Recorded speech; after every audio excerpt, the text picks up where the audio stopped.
Les rencontres de Catherine Schwab. Alors, aujourd'hui, nous allons à la rencontre de deux grandes créatrices de mode, des expertes. Elles ont l'une et l'autre toutes seules réussi à créer une marque pérenne et avec des hauts et des bas, 30 ans plus tard, elles sont toujours là. J'ai nommé Nathalie Garçon, qui a créé sa marque Nathalie Garçon. Bonjour Nathalie. Bonjour Catherine. Et Gabriela Cortese, qui a créé Antique Batik. Bonjour Gabriela. Bonjour Catherine. Et bravo à vous deux. Vraiment, c'est un plaisir de vous avoir sur le plateau et un privilège parce que vous êtes toujours par Mons et par Vaux. Vous faites fabriquer avec des artisans particuliers et vous réalisez une mode plutôt éthique, un peu unique. Et c'est peut-être là le secret de votre pérennité. Ma première question, c'est de vous demander si pour vous la mode c'est une passion, c'est un hasard, c'est un business. Comment vous l'appréhendez vous-même? Je commence par Nathalie. Moi, je crois que c'est une passion. Oui, Oui, je pense que c'est une passion et un business. Parce que c'est de l'art appliqué. Donc, il faut avant tout que ça se vende. oui. Ah oui, c'est comme un restaurant en fait. Il faut que ça marche. Il faut que ça soit plein le jour même. Oui, mais ça signifie que si c'est un business, c'est un marketing aussi. Non, Donc, non, pas spécialement. non? Non, je crois que le marketing est arrivé bien après la mode. Et la mode a existé sans marketing. Je crois que marketing est un terme pour moi très récent. Mmh. Et Gabriela, c'est une passion, c'est un hasard, c'est un business, C'est un joli hasard très passionnant. Ça a commencé évidemment petite en regardant ma maman et ma grand-mère qui m'a appris à tricoter et à broder. Et puis, venant de Turin, Turin était une ville qui était très autour de la mode et autour des artisans.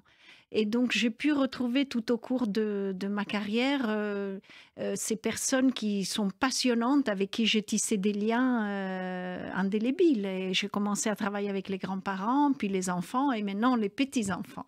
Et ça, c'est intéressant parce que l'une et l'autre, vous avez des liens particuliers que j'ai pu constater moi-même avec ces familles en Inde pour vous, Gabriela, Oui. et en Tunisie pour Nathalie Garçon. Mm. Et à chacune, il y a cette part d'affect qui influence beaucoup la création.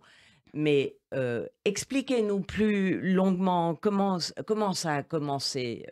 Par exemple, comment, Nathalie, vous avez voulu travailler avec ces artisans tunisiens et les fripes tunisiennes Ah ouais, aussi. c'est deux choses différentes, ça. Ouais. Les artisans, en fait, j'ai travaillé dans pas mal de pays avec des artisans.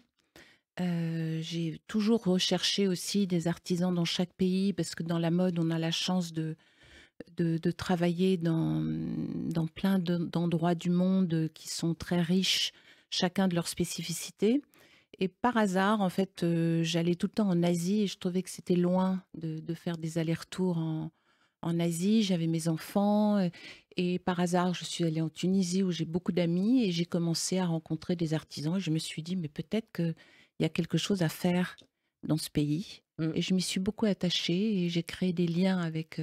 Mais les artisans, au départ, c'était des brodeurs Oui, ou... alors, la plupart des artisans aujourd'hui sont des brodeurs ou des gens qui font des petites quantités, des gens qui sont proches, en fait, souvent même des tailleurs à l'ancienne, qui sont des petites unités, ce qu'on appelle des petites unités. Et après, qui ont des spécificités dans leur manière de travailler. Qui ouais, brodent qui font sur beaucoup. vos pièces Ouais. des merveilles, vraiment des merveilles. Ils font en fait, j'ai deux parties dans la collection. Il y a une partie normale de la collection normale qui est fabriquée en en petite quantité de toute façon. Et après, j'ai des pièces uniques qui sont faites avec des vêtements que je récupère des fripes et que je retravaille de A à Z, en fait. On les retravaille complètement. Et là, ce sont soit des brodeuses, soit des artistes, parce qu'il Mm. y a aussi beaucoup d'artistes tunisiens, Oui. enfin tunisiennes, parce que c'est essentiellement des femmes qui travaillent, qui retravaillent les pièces. Et par exemple, j'ai vu des manteaux dont vous avez refait la doublure, Oui.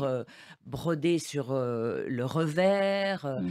et Ça, c'est fait avec des tissus anciens et des vieux foulards. Parce mhm. qu'en fait, la Tunisie est une plaque tournante des fripes en Afrique.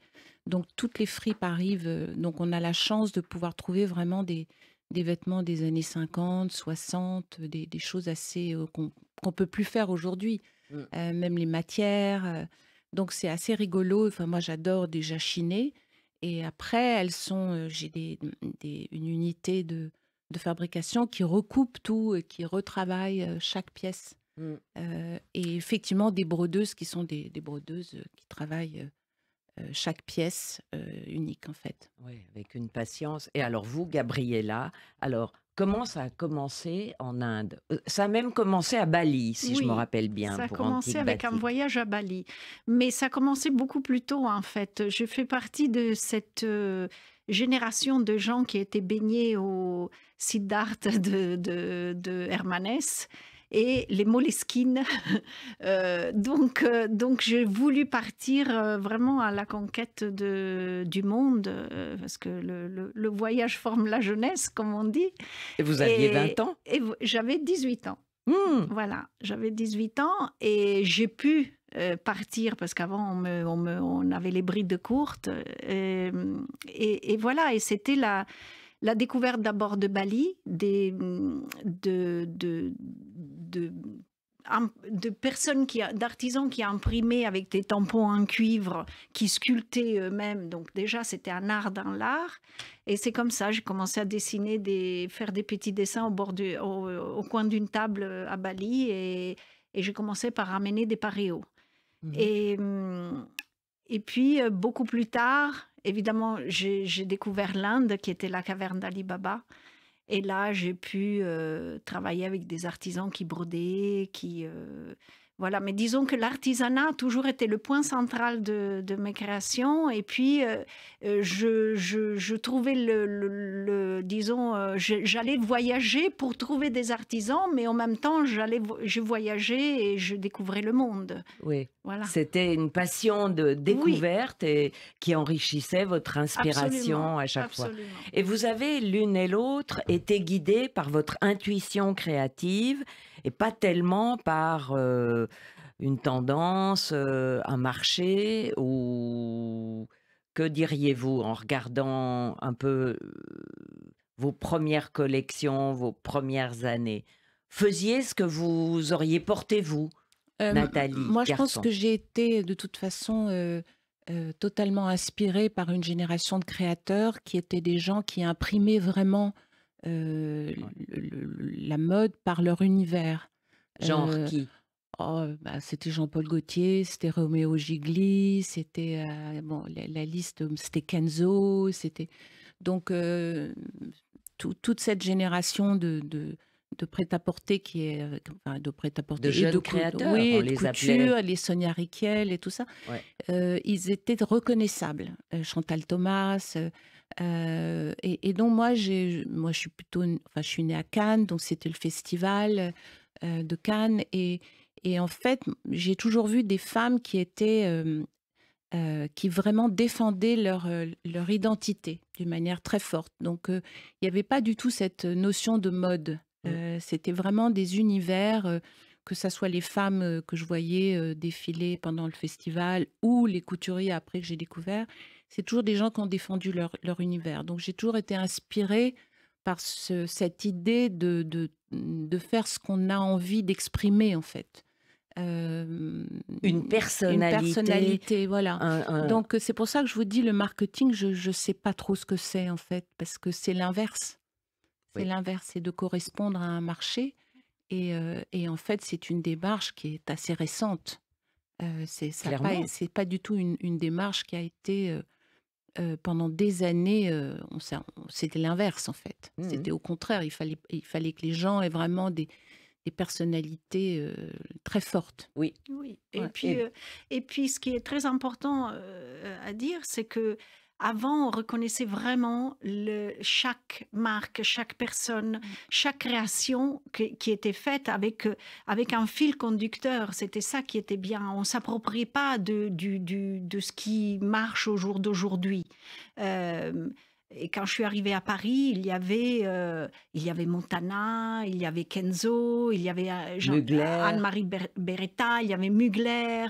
Voilà, il y avait des gens qui incarnaient leur marque et qui avaient une personnalité très forte et qui étaient revendus aussi par Alaya, Ah voilà, qui était revendu à la Ville du Puy, chez Light sur les Champs-Élysées. Et c'était des gens aussi qui avaient des commerces et qui étaient des vrais passionnés de la mode.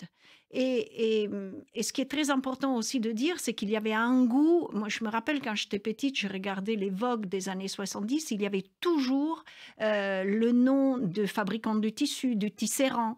Par exemple, on disait c'est Crizia, mais les tissus, c'est Galtrucco.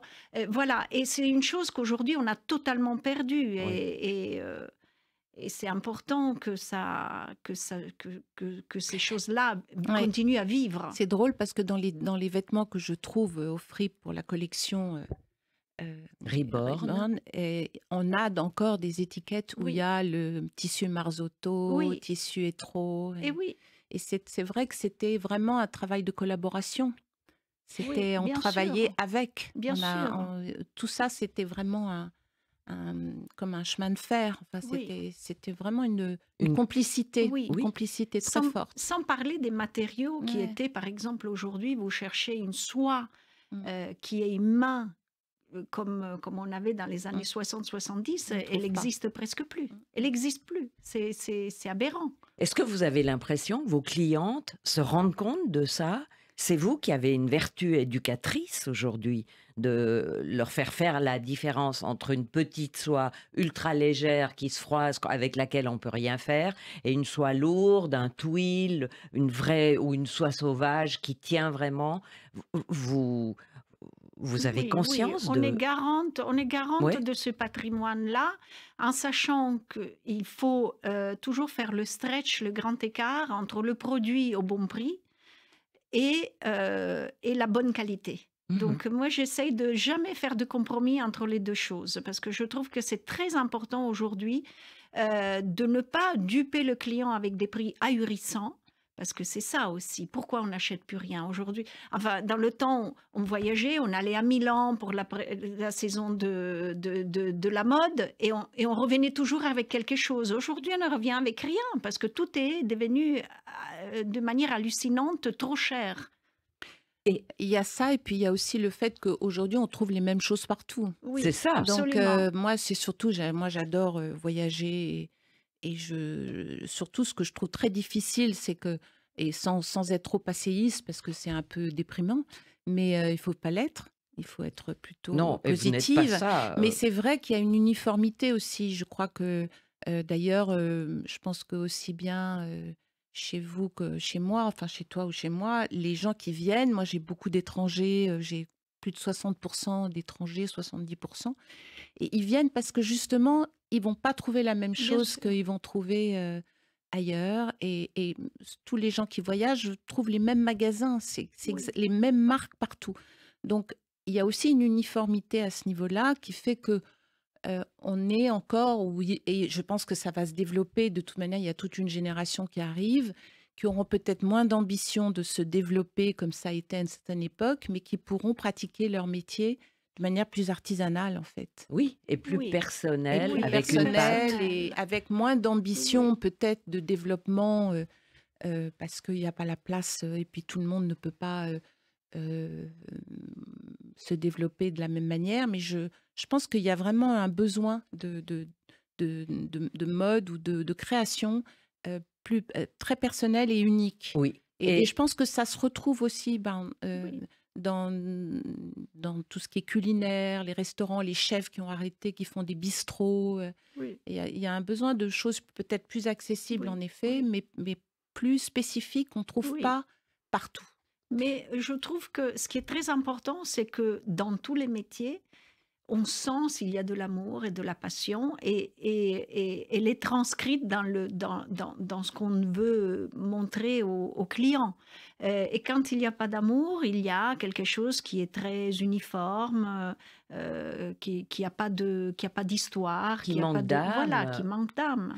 Est-ce que vous avez l'impression que des groupes comme Kering ou LVMH font fausse route aujourd'hui parce que leur logique reste aveuglément l'accroissement, la croissance, la déclinaison universelle, l'augmentation du chiffre d'affaires coûte que coûte?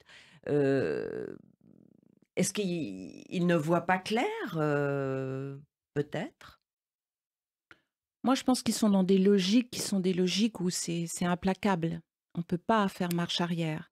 Et je pense que malgré, malgré tout, moi, je suis très reconnaissante à ces groupes français parce que la notoriété de la France, elle passe quand même grâce à eux dans le monde entier. C'est-à-dire que moi, j'étais beaucoup en Chine ou dans des pays comme ça et on connaît la France par Chanel, par Hermès, L'Oréal et tout ça. Donc, je trouve que vraiment, ils ont une vertu. Enfin, on peut leur reconnaître vraiment un talent. Et la France existe quand même beaucoup grâce à eux. Oui. Après, je pense qu'ils sont dans une logique et ils ont les capacités marketing de tout intégrer. Donc, de toute façon, je pense qu'ils vont tout digérer. Ils vont digérer toutes les tendances. Alors, l'artisanat, ils font quand même vivre l'artisanat et le savoir-faire. On peut dire que quand même, on peut pas dire qu'ils soient contre. Hein. Enfin, c'est Au vraiment contraire, ils ont c'est racheté vraiment des beaucoup de groupes maisons. Oui, oui. qui mettent en avant un savoir-faire français. Donc moi, c'est pas tellement là-dessus. Moi, ce que je trouve beaucoup plus inquiétant, c'est tout le pas cher, quoi. Parce que le très cher, bon, c'est embêtant que les gens aient de l'idolâtrie pour ces marques et que soient prêts à se ruiner peut-être pour acheter quelque chose à un prix fou. Mais moi, ce que je trouve surtout terrible, c'est tout ce qui est vente par Internet, les Chines et tout ça. Enfin, Ouais, moi, Chine, Temu, c'est oui. beaucoup plus ça qui m'inquiète Oui, la fast que, fashion. ouais, Mm. vraiment que le luxe, euh, qui est très intelligent. Donc, de toute façon, je ne me fais pas de soucis pour eux. Ils intègrent tout. Toutes les tendances, ils vont les intégrer, ils vont faire des niches, ils vont créer des niches dans la marque. Ils savent faire déjà des tas de choses qui sont dans l'air du temps.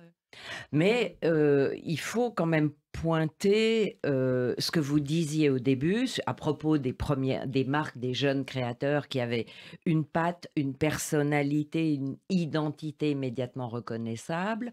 Dans ces groupes, aujourd'hui, les créateurs, les directeurs artistiques valsent au bout de 10 ans, après avoir été essorés, pressés comme des citrons, avec une sorte d'indifférence et une logique économique, commerciale. Ça se vend plus autant. Alessandro Michele est jeté. Marc Jacobs est jeté de Vuitton. Il y a quand même un effet pervers. Oui, ce qui est très triste, c'est ces chaises dansantes de la même personne qui est capable un jour de faire quelque chose de beaucoup plus structuré et qui part dans une maison qui fait que du fluide. C'est ça qui est un peu dérangeant, en fait. Et ce qui est surtout dérangeant, c'est que ça reste une famille fermée et que ça donne pas de l'air à des nouveaux créateurs qui pourraient apporter peut-être un nouveau souffle. Voilà. Vous avez eu une époque croissance importante et il est arrivé un moment où, donc, c'est-à-dire que vous aviez des dizaines de points de vente dans le monde entier, avec la marque Nathalie Garçon et la marque Antique Batik. Une espèce de logique de croissance fabuleuse. Et vous, Nathalie Garçon, vous étiez adossée à un groupe, le groupe Garella, Et vous, Gabriela Cortese, vous vous êtes retrouvées très endettées et l'une et l'autre, à peu près au même moment, genre au bout de 10 15 ans, vous avez décidé de réduire la voilure. Est-ce que vous pouvez m'expliquer ça? Comment le déclic s'est opéré, Nathalie Garçon? Moi, c'était en 2010. Mmh. En fait, il s'est trouvé que j'avais plus ma place dans le groupe, qu'on n'avait pas du tout la même manière de voir les choses. Donc moi, j'ai racheté une partie de mon nom Oui. et je me suis retrouvée avec effectivement tout ce qui avait été mis en place au niveau ouverture de magasins et tout ça. Et je me suis rendu compte au moment où il fallait que je trouve des investisseurs que c'était pas du tout mon truc, que ça m'intéressait pas en fait. Et ça a Mais été vous très aviez quand même compliqué parce que il y avait beaucoup de points de vente, il y avait des pays où il y avait des agents, enfin il y a tout un système commercial. Et j'ai voulu faire marche arrière et on a fermé petit à petit Mmh. chaque chose. En En licenciant, licenciant, en en fermant les arrêtant les boutiques? contrats et bon et ça a été très, très compliqué de se réorganiser et Ça a ça a pris été, combien de temps? mmh, moi je dirais que ça a pris 8 ans. Ah oui! Oui, oui, ça a été très long pour vraiment trouver, pour arriver à trouver vraiment enfin, à garder le lieu que j'ai actuellement, de me dire finalement, j'ai pas envie de vendre sur internet non plus. J'ai pas envie d'avoir des points de vente dans les grands magasins, enfin de vraiment Mmh. être, radicale sur l'orientation que je voulais prendre. Et vous vous étiez fâchée avec le groupe Pas du Garella? tout, non, Ou non, non. c'est avec eux que vous avez Ah non, non, diminué? non, non, non, non, parce que non, non, hem, on s'est pas fâchés, on s'est séparés. Mais je me suis retrouvée quand même avec l'activité commerciale.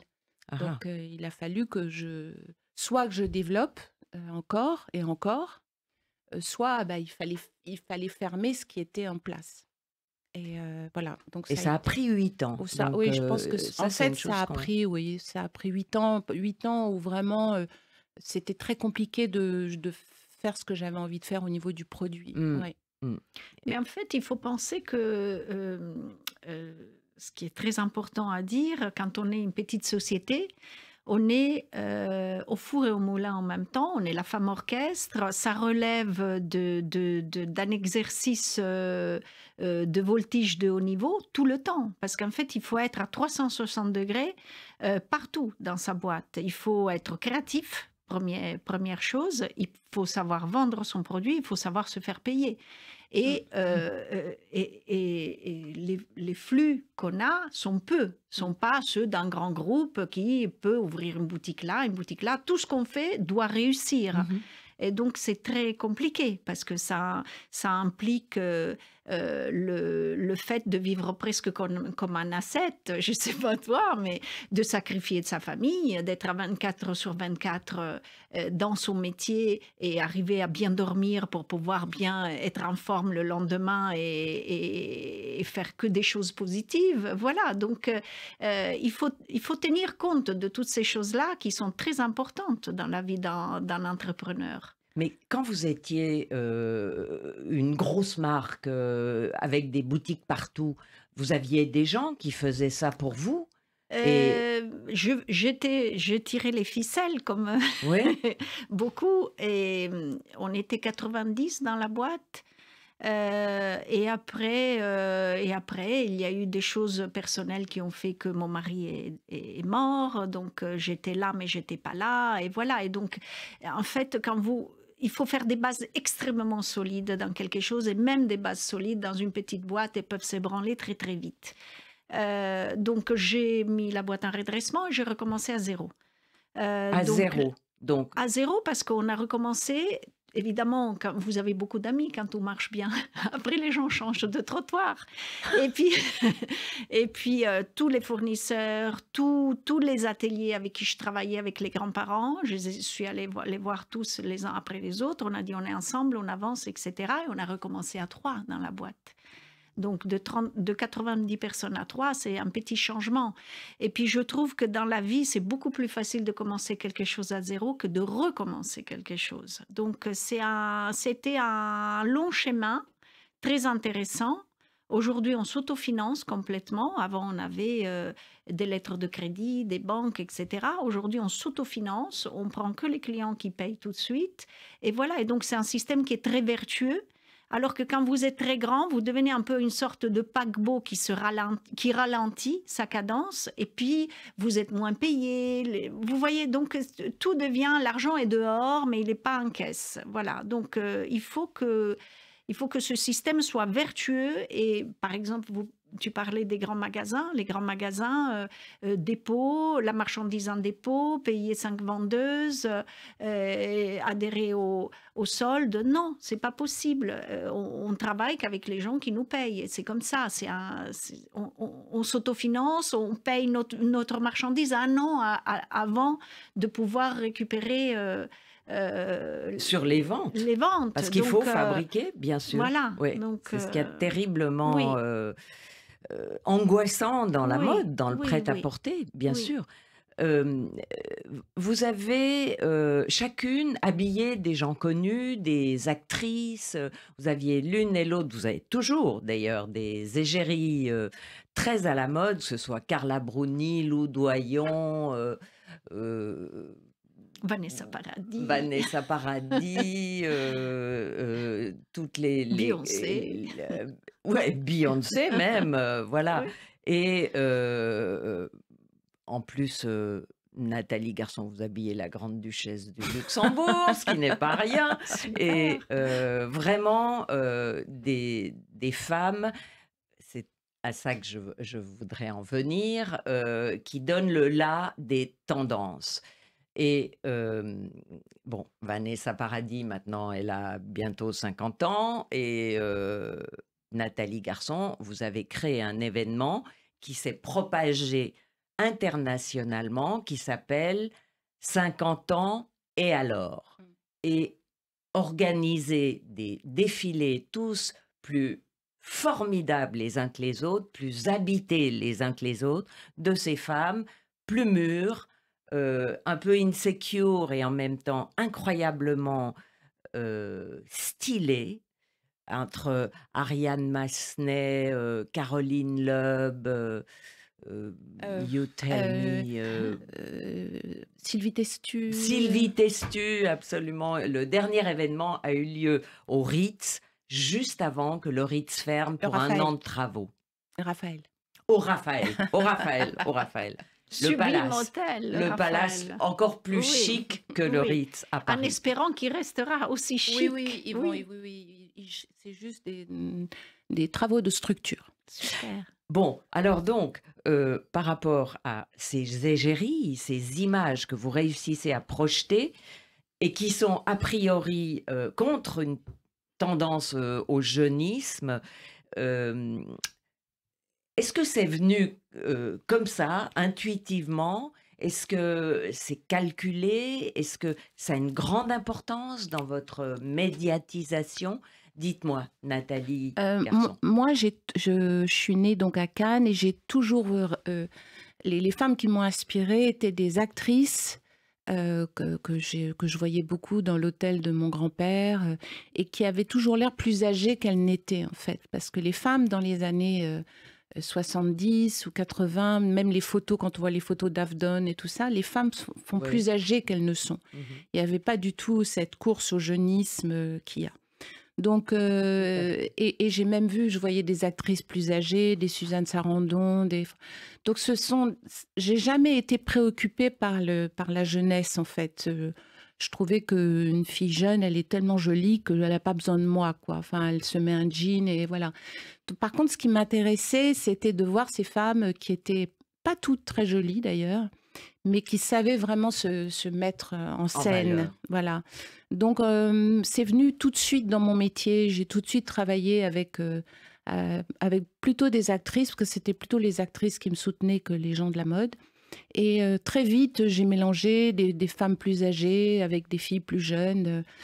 Donc, ça a été naturel et je faisais plus de défilés. Et un jour, je me suis dit, si je fais un défilé, je fais défiler des femmes qui m'intéressent. Et en fait, dans celles qui m'intéressaient, il se trouve qu'il y avait beaucoup de femmes de plus de 50 ans. Et on a décidé à plusieurs de faire une association autour de ça parce que c'était avant le Covid. Donc, c'était pas encore... il y avait quelques femmes de plus de 50 ans dans la couture, mais elles étaient extrêmement chic, très minces, vraiment, c'était...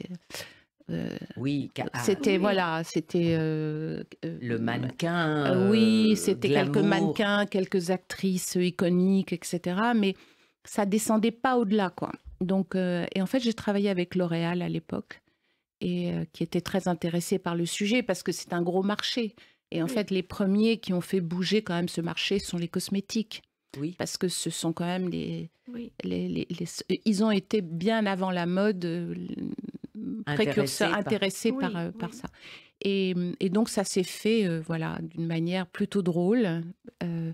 Et puis, l'idée, c'était pas de me mettre en avant parce que c'est une association. Donc, en fait, on a demandé il y avait 50 femmes qu'elles soient habillées par des créateurs, des jeunes créateurs, en fait.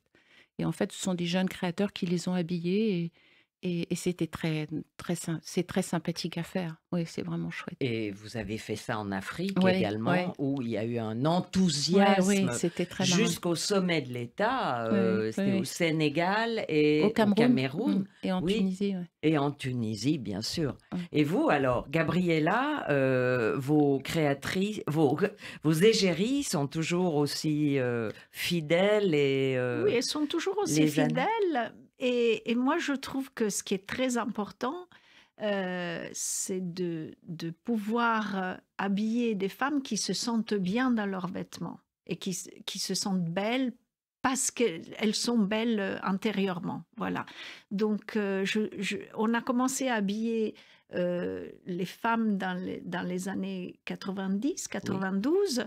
Aujourd'hui, elles ont parcouru un chemin et continuent à aimer Antique Batik. Et puis, leurs filles aiment également. Donc, c'est ça qui est beau. Ce qui est beau, c'est d'avoir une marque qui est transgénérationnelle. C'est pas d'aller toucher que des jeunes filles de 18 ans, 20 ans, parce qu'évidemment, elles sont belles par elles-mêmes. Elles pourraient être habillées avec un pyjama et tout irait bien.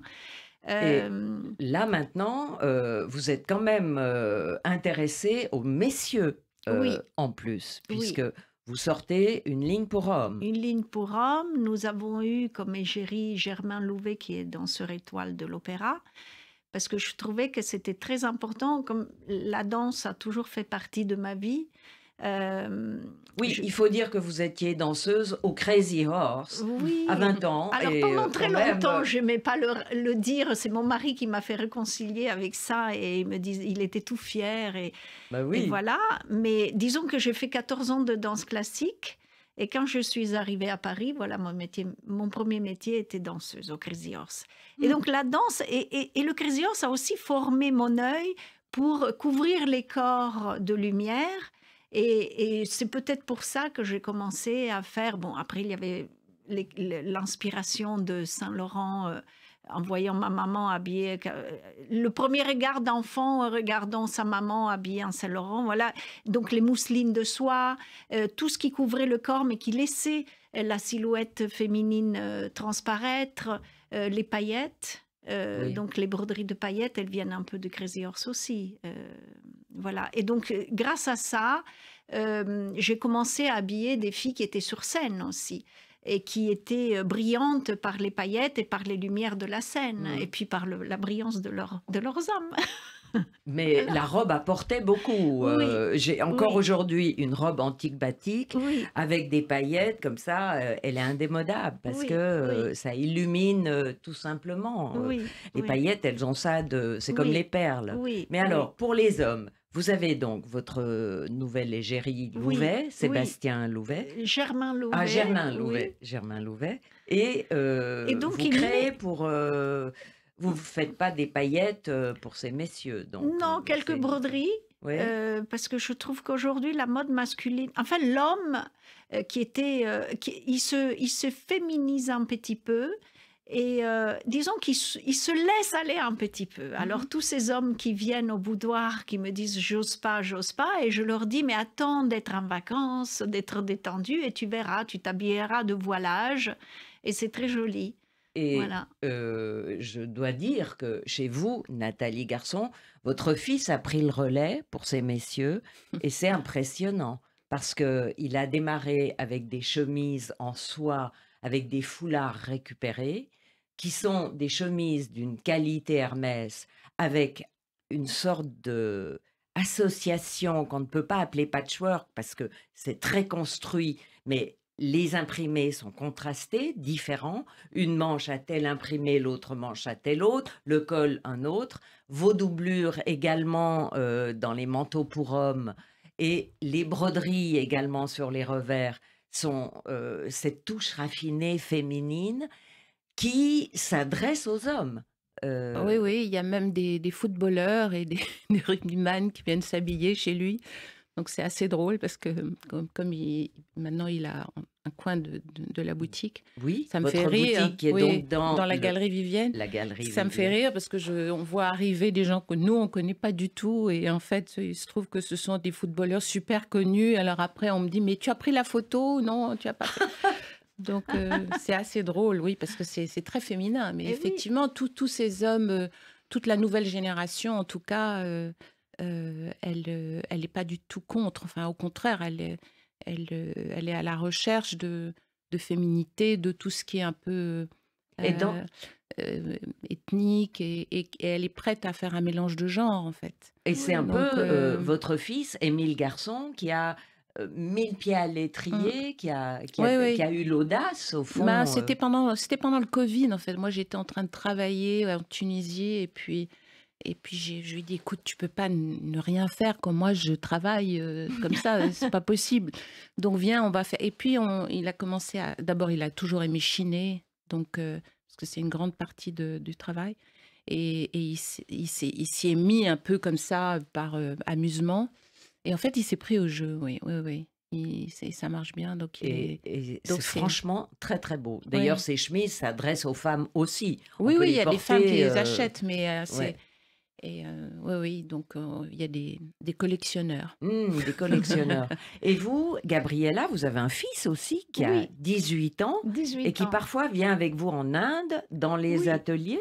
Oui, il est beaucoup venu quand il pouvait ne pas aller à l'école, puis il a plus du tout voulu rater les cours. Mais disons qu'il a été baigné là-dedans, ouais. Il a Voilà. envie de suivre Je vos ne sais pas traces. du tout pour l'instant, mais il vient de commencer un stage de 2 mois et demi au stock chez nous. Ah, Donc, très bien. je me dis pourquoi pas, ça serait bien. En tout cas, je le pousse pas parce que je trouve que voilà, je veux pas le pousser Le à travailler avec sa conditionner. maman. Ouais, Mais ça, si c'est une ouais. passion, oui, évidemment, je lui construirai des ponts Bah, pour qu'il s'envole. Oui, et justement, ça m'amène à vous poser cette question. Comment vous trouvez les jeunes aujourd'hui, enfin, en termes vestimentaires? Est-ce que il y a un cliché qui dit qu'on s'habille moins aujourd'hui, il n'y a plus d'élégance. Vous-même, vous avez un regard un peu plus contrasté ou comment vous voyez les... Est-ce Bah, que vous moi, trouvez que les gens s'habillent mal, s'habillent... moi, je me dis très souvent, ce n'est plus ce que c'était. Mais je trouve que les jeunes s'habillent de manière très intéressante parce qu'ils sont libres. Ils sont libres et puis très souvent dans la rue, on voit des jeunes garçons on voit bien qu'ils ont ouvert le placard de leur grand-mère et qu'ils ont pris le manteau, la blouse, la broche. Et je trouve ça très beau. Je trouve que chaque génération s'approprie le vêtement de manière différente et c'est très intéressant. C'est un nouveau monde. Après, c'est vrai qu'en général, dans la rue, je ne trouve pas les gens très élégants et on aurait envie de voir encore plus d'élégance. Mais en habitant dans des grandes villes, il faut marcher vite, donc on n'a plus de talons. on prend le métro, voilà. Donc il y a tout ça qui rentre en jeu, qui est quelque chose Mais de qui n'est nouveau. pas une excuse, je Non, persiste, je ne suis pas aussi indulgente que vous. Qu'est-ce que vous en pensez, Nathalie Garçon? Moi, je pense qu'il y a des familles, en fait, de gens, de jeunes. Je trouve qu'il y a vraiment, les choses sont très, très différentes selon. C'est comme si c'était des familles. Je trouve qu'il y a il y a des Comme des jeunes, tribus, des oui. tribus, oui. Je trouve que c'est très tribal, en fait. Et moi, dans mon quartier, je vois beaucoup de gens qui sont habillés comme on pouvait être habillé, même à Londres, avec vraiment une excentricité qui est vraiment très poussée. Enfin, il y a vraiment des jeunes qui se lancent et qui sont très, très créatifs et voire même extravagants. Mais c'est vraiment des niches, en fait. Oui, Et puis, il y en a qui sont extrêmement classiques. On voit qu'il faut qu'il y ait no name, pas de marque, vraiment quelque chose dans la simplicité, vraiment le luxe qui soit complètement discret. Et puis après, il y a effectivement tout, il y a aussi toute une famille de jeunes c'est souvent d'ailleurs des filles qui sont là, on sent que l'important c'est de consommer, quoi. mhm. Donc c'est consommer tout ce qui sort sur les réseaux sociaux, sur quelle est la dernière rappeuse, qu'est-ce qu'elle porte. Bon. Donc ça, c'est un monde qui m'est plus étranger, parce Mm. que je trouve que c'est un monde où la culture est pas très importante, hein, même si le rap a fait avancer des choses. Mais je trouve qu'il y a encore de la création, mais ce sont des niches. Oui. Voilà. Donc Mais ça, moi, je trouve qu'en général, en ayant un enfant, je trouve que c'est la mère qui fait ce travail-là. La mère a un rôle très, très important, c'est celui de éduquer l'œil de l'enfant au beau.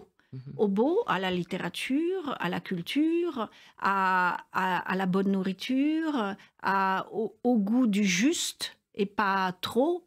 Et très souvent, on voit comment cette chose-là, cette veine de la famille est arrivée jusqu'aux enfants avec une grâce tout à fait particulière. Voilà. Et donc vous avez fait ce travail néanmoins, malgré tout le boulot d'être au four et au moulin en même J'essaye, temps. j'essaye. Je Et ne sais pas si j'ai réussi, mais évidemment, on Mais essaye. ce qui est un vrai sujet, c'est quand même le gaspillage textile, les Oui, déchets textiles Oui. oui, qui vous imposent des taxes, je crois, oui, aujourd'hui. Vous payez oui, un impôt sur oui, le gaspillage oui. textile. Et est-ce que ça a été un scrupule chez vous à une époque de se dire je fabrique des quantités plus réduites parce que ça devient fou, ces surplus M- infinis Moi, je sais que ça m'a rendu malade de voir les stocks d'invendus. C'est quelque chose qui m'a fait prendre conscience qu'il fallait Oui. que j'arrête. Mm. Maintenant, j'ai zéro stock. Je finis à zéro. Pour moi, c'est une vraie victoire. C'est ça la vraie victoire. Mais c'est vrai que quand je voyais ces fabrications, parce on augmente on augmentait, je ne sais pas comment ça se passe, mais ça doit être la même chose, on augmentait les quantités pour avoir des prix plus bas. On se retrouvait avec du stock et du coup, Oui. on faisait des soldes. Donc, c'était une espèce de cercle vicieux. Mm. Tout ça pour obtenir des prix plus bas, qui sont quand même, il n'y a pas de mystère. Quand on voit le prix de certains vêtements, il ne faut pas s'illusionner sur Mais oui, la manière dont c'est fabriqué. Et je trouve on fait vraiment l'autruche là-dessus. Oui. Hein. bien sûr. Pour moi, le vrai problème aujourd'hui, il est là, quoi. Quand on parle des jeunes, moi, je dis, c'est vrai que les mères ont un rôle important, mais quand on voit l'importance des réseaux sociaux, Bien sûr. c'est difficile de lutter contre ça. Oui, oui, Hein, bien sûr. donc, moi, je suis plutôt inquiète là-dessus. Je trouve qu'il Oui. y a un vrai souci, quoi. Et non, et puis surtout, là où on met le vrai débat, parce que les taxes pour les déchets, d'accord. Ensuite, ne pas bloquer ces arrivages de montagnes et de kilomètres de vêtements qui arrivent de tous ces pays où les gens ne sont pas payés au juste prix. Oui. Il y a plein de choses à tenir en compte dont on ne tient pas en compte aujourd'hui. Et vous, vous avez un stock important ou vous veillez à votre stock chez Antique J'ai Batik? un stock juste, je fabrique, c'est de l'artisanat, donc Mm. Oui, Ouais. c'est pas de la fabrication, la masse de la production. masse Non. production. Euh, voilà. Mais après, on est pris aussi dans un engrenage où tout le monde fait de soldes, donc il faut faire des soldes. C'est terrible en fait. Et puis surtout, ces cadences de collection, vous en faites une l'été, une l'hiver, donc 2 par an, et on vous demande d'en faire 4. On vous demande, vous voyez? Donc tout est toujours pour consommer plus en fait. Le dieu argent. Et aujourd'hui, on a quand même encore autour de nous beaucoup de jeunes qui veulent travailler dans la mode et je me demandais si vous leur conseilleriez de continuer. Est-ce que vous voyez ça comme un secteur d'avenir ou... Ah oui, oui, moi je pense que le vêtement sera toujours quelque chose d'essentiel. C'est un moyen de s'exprimer, c'est un moyen de montrer qui on est.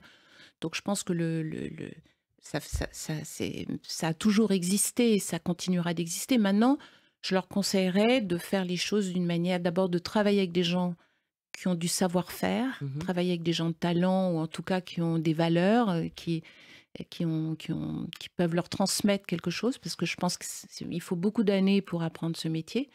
Et puis de peut-être pas ambitionner, je sais pas, Oui, oui, ambitionner de gagner des 1000 et des 100, peut-être de faire déjà ce qu'ils ont envie de faire, de le faire à fond, de commencer petit. Mais oui, je crois qu'il y aura toujours de la place dans ce métier. Ce qui est un peu plus difficile, comme tu l'évoquais, c'est la distribution. Il y avait ce problème qui n'existe pas, par exemple, en France, dans le cinéma, où il y a encore beaucoup de distribution, de distributeurs. Nous, dans la mode, la distribution, c'est réduite. C'est-à-dire Mhm. que même en Mm. province, maintenant, il n'y a que des, quelques boutiques qui sont il y a plus ce des qu'on appelait, multimarques il y en a qui presque sont... plus, il y en a presque plus. Et autrement, ce sont des enseignes, Oui, de ce qu'on appelle des Oui. enseignes. Donc en fait, c'est pour ça que la diffusion est plus compliquée qu'avant. Donc il faut trouver d'autres moyens. Et Oui. peut-être, et eux, ils sont très bons sur les réseaux sociaux, donc ils Oui. peuvent ouais. vendre sur Internet. Oui. Et après, je trouve il faut être révolutionnaire. Mm. En fait, les jeunes doivent faire le travail qui les passionne, qui les anime. Dans la mode, il y a à faire énormément de choses et la créativité, elle est là, elle peut s'exprimer comme on le souhaite. Et voilà. Mais Mm. est-ce que, par exemple, dans vos clients, vous avez des questions qui se posent parfois parce qu'ils savent que vous fabriquez en Inde et vous avez une clientèle qui est assez large, donc avec 4 générations. Ils vous posent la question sur les conditions de travail, Oui, très ça souvent. se sait, oui? Très souvent, très souvent. Moi, j'ai la chance de travailler toujours avec les mêmes artisans depuis 25-30 ans. Donc, si la relation était tendue, on aurait pu cette relation-là. Mm. Voilà, donc je suis très fière de le dire parce que c'est quelque chose de très rare, en fait. Et alors, est-ce qu'aujourd'hui, vous avez, c'est mes dernières questions, des créateurs favoris, des gens qui vous inspirent? Est-ce que vous, oui, vous regardez du côté des créateurs de mode ou ce sont d'autres domaines, d'autres créatifs qui peuvent vous stimuler? Comment? Moi, je pense que ce qui inspire d'abord sont les gens, ce sont tous les talents, enfin là, que ce soit les grandes expositions, des expos, des films. Moi, c'est beaucoup à travers le cinéma. Mhm. Mais autrement, il y a des créateurs. Moi, j'adore Dries Van Noten. Il y a des tas de gens que j'aime encore beaucoup. Qui a pris sa Euh, retraite, d'ailleurs, ah, Dries Van oui, Noten, ouais, oui. Ah oui, ça ne Mais, rajeunit mais pas. même dans les jeunes, enfin, moi, je pense que l'inspiration, enfin, en tout cas, je pense que je suis pas la seule. Elle est vraiment multiple, quoi. Mm. Oui. Ça peut être une personne que je rencontre, que je croise, tout d'un coup, un film, beaucoup de cinéma quand même. Ouais, beaucoup. Oui. Et Ouais. Gabriella, Et moi, c'est... vous avez votre italianité Oui, aussi j'ai qui mon est... italianité qui est devenue, c'est quelque chose de très bizarre parce que quand je vais en Italie, je regarde l'italien avec un regard de, avec un filtre. Je me sens italienne dans le cœur, mais toute cette envie d'être tous habillés de la même façon me dérange. Voilà, il y a plein de choses qui me dérangent et il y a plein de choses qui m'éblouissent, qui n'éblouissent pas du tout les Italiens. Qui sont Et quoi, par exemple? des choses, la beauté de s'asseoir à un café et de boire son café en regardant il passeggio, en regardant les gens qui passent. Voilà, mais disons que je trouve que je suis inspirée par un tout, comme on disait tout à l'heure, ces clans qu'on trouve un petit peu partout dans le monde qui mettent en scène, pas en scène, mais qui ont un art de vivre. Oui.